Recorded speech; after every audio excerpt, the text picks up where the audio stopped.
நேர்கள் அனைவருக்கும் உலகச் செய்திகள். வலுக்கும் இஸ்ரேல் ஈரான் போர்.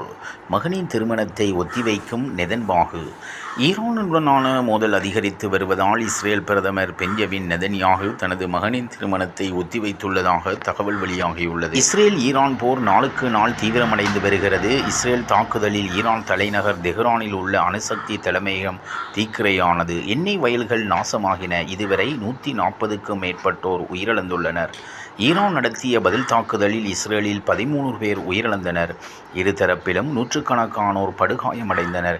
இந்நிலையில் நெதன்யாகுவின் மகன் அவுனர் நெதன்யாவுக்கு அமித் யார்தேனி என்ற பெண்ணுடன் இன்று திருமணம் நிச்சயிக்கப்பட்டிருந்தது. ஆனால் இஸ்ரேலிய பணைய கைதிகள் இன்னும் காசாவில் சிறை வைக்கப்பட்டுள்ள நிலையிலும், இஸ்ரேல் ஈரான் சண்டை தீவிரமடைந்து வரும் நிலையிலும் நெதன்யாகு குடும்பத்தினர் கொண்டாட்டத்தில் ஈடுபடுவதாக இஸ்ரேல் ஆர்ப்பாட்டக்காரர்கள் சிலர் விமர்சனம் செய்ததால் தனது மகனின் திருமணத்தை நெதன்யாகு ஒத்திவைத்துள்ளதாக தகவல் வெளியாகியுள்ளது.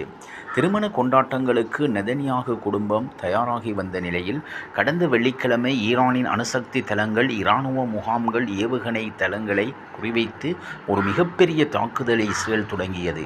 இதற்கு பதிலடி கொடுக்கும் விதமாக ஈரான் இஸ்ரேல் மீது நூற்றுக்கணக்கான ஏவுகணைகளை ஏவியது. இதனால் இஸ்ரேலில் நாடு தழுவிய அவசர நிலை அமுல்படுத்தப்பட்டது. பெரும்பாலான மக்கள் பாதுகாப்பான இடங்களில் தஞ்சமடைந்துள்ளனர். இஸ்ரேல் ஈரான் தாக்குதலுக்கு முன்பே அவுனர் நெதன்யாகுவின் திருமணம் இஸ்ரேலில் ஏற்கனவே சர்ச்சைக்குரிய விஷயமாக இருந்தது. டெல் அவீவ் நகரின் வடக்கே உள்ள கிப்புட்ஸ் யாகுவில் திருமண அரங்குக்கு அருகே சில அரசாங்க எதிர்ப்பு அமைப்புகள் ஆர்ப்பாட்டங்களை ஏற்பாடு செய்திருந்தன. திருமண நிகழ்வு நடக்கும் இடத்தை சுற்றி இஸ்ரேல் போலீசார் 100 மீட்டர் சுற்றளவில் இரும்பு சாலை தடுப்புகள் மற்றும் முள்வேலிகளை அமைத்துள்ளனர். மேலும் இந்த வார தொடக்கத்தில் போலீஸ் ஹெலிகாப்டர்களை தவிர மைதானத்தின் 1.5 கிலோமீட்டர் சுற்றளவில் உள்ள வான்வெளி மூடப்படும் என்றும் அறிவிக்கப்பட்டிருந்தது. இந்நிலையில் இஸ்ரேல் பிரதமர் பெஞ்சமின் நெதன்யாகு தனது மகனின் திருமணத்தை ஒத்திவைத்துள்ளதாக வெளியாகியுள்ளது. இவ்வாறாக உலகச் செய்திகளின் சுவாரஸ்யமான தகவல் உங்களை நாடி வருகின்றது.